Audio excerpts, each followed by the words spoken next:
general, it's very rare to come across human relationships where the relationship is in such a way that the egoistic agendas are not interfering. How many relationships do you know like that? Not even with family and with parents are there relationships like that. Very rarely does it ever occur in the world.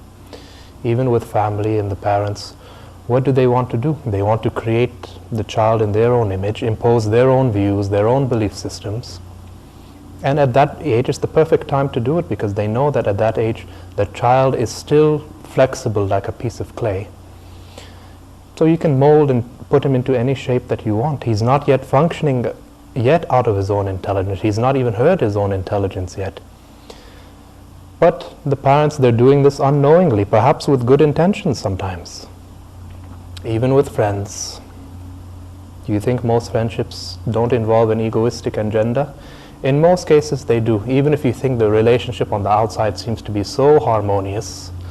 But this is just, for me, as a very simple psychological fact, that as long as a human being remains identified with his ego, now anything which threatens your ego is going to be enough to create conflict. So this is why very easily a friend can, just if you damage his ego enough, he can easily be converted into an enemy. And an enemy, if you praise his ego enough, if you lubricate it enough, he can very easily be converted into a friend. But how often of the time when you come into contact in a relationship with somebody, are two people actually meeting? Do you understand what I mean? How often do two people actually come face to face with each other without imposing the roles that they are expecting the other person to play? Right? That's a very rare quality in the world.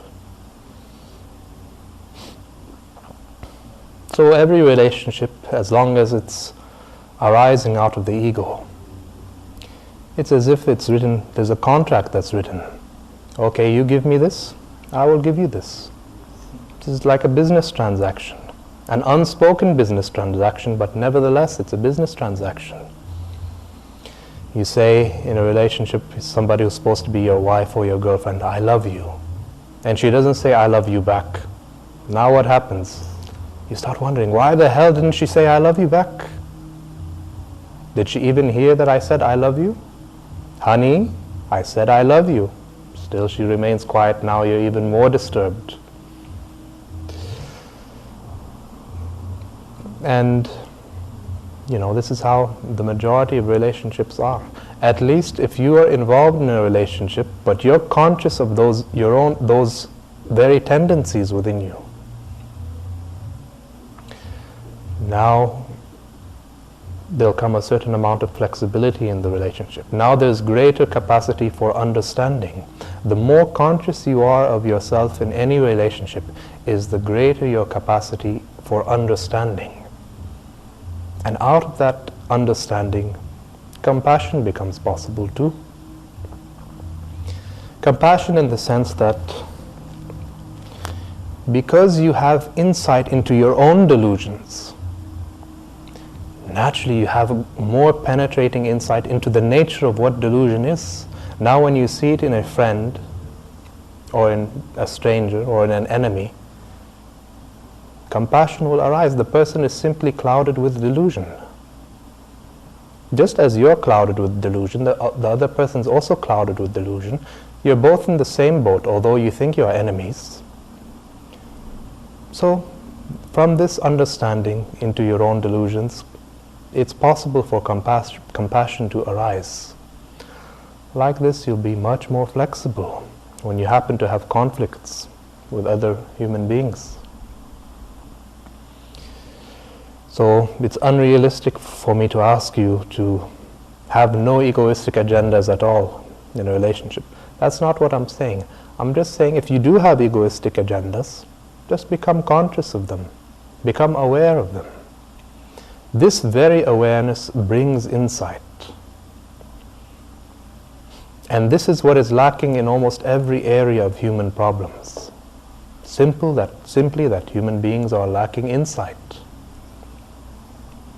And what we see in any relationship, whether it's two people, whether it's a family, whether it's a community, whether it's a whole society, everything that we are seeing on the outside is just, as I've told you before, it's a reflection of how people's inner states are. You're in disharmony within yourself, that's what you'll be contributing to the outside world. You're in a state of harmony within yourself. Likewise, that's what also you'll be contributing to the outside world. And that's the greatest contribution you can make. Just to make yourself as wakeful, as clear, as unclouded as possible. And just by people being in your presence, those qualities can start rubbing off on them. It starts to become contagious. You know, just how, people's ignorance can become contagious. They can reinforce your own ignorance, right? If I'm not functioning out of my own intelligence, and somebody else, all that he needs to reinforce my ignorance is just to make a very strong impression on me. Politicians are doing that with people. Religious officials are doing that with people, controlling people's minds. And it's mostly because why is this happening? Because simply people are not living out of their own intelligence. So their own ignorance is transmitted and reinforced in other people's ignorance. So this is the greatest contribution you can make. If you make yourself as wakeful and as insightful and as meditative as possible, then just your very presence, just the very presence of you, will radiate a certain energy. For those who are receptive enough to it, it'll start mirroring the same state within them. So this is one of it's a transmission, a direct transmission of energy. It's not just psychological. So one of the greatest advantages with working with a guru or a master is that his state of consciousness can start mirroring within your consciousness. A certain kind of harmonization occurs. That's just if you're simply receptive. You don't even have to be in the presence of a master or a guru for that. Just at any moment in your life, if you're truly receptive, the whole existence can become your guru. Because the word guru, it just literally means the dispeller of darkness. Anything which dispels the darkness of your ignorance, at that moment, it is, or he or she is your guru. And if you look into this, if you're really receptive, life is constantly giving you so many lessons that can be learned, opportunities to deepen your insight and your awareness. It's just a question of how sensitive are you. All the obstacles you experience in relationships, they only reflect your own inner obstacles, the limitations you're carrying within yourself. So in one way or another, you should be grateful, because every conflict you have in a relationship, the person's holding up a mirror and they're saying, not knowingly, but they're holding up a mirror so that you can take a deeper look into yourself. Something is needed to provoke those qualities within you, right? Unless conflict is provoked within you, how else can you have a deeper understanding of what it is which is creating delusion for you? But the only thing is that we human beings are very prejudiced.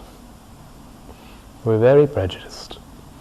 What we like, we want to move towards it. What we dislike, we want to have aversion from it. So, even though you may find that situation with somebody, a situation with somebody unpleasant, still it can be turned into an opportunity for deepening your awareness. It can become medicine. It's just a question of whether you're approaching the situation consciously or unconsciously. That's the only difference.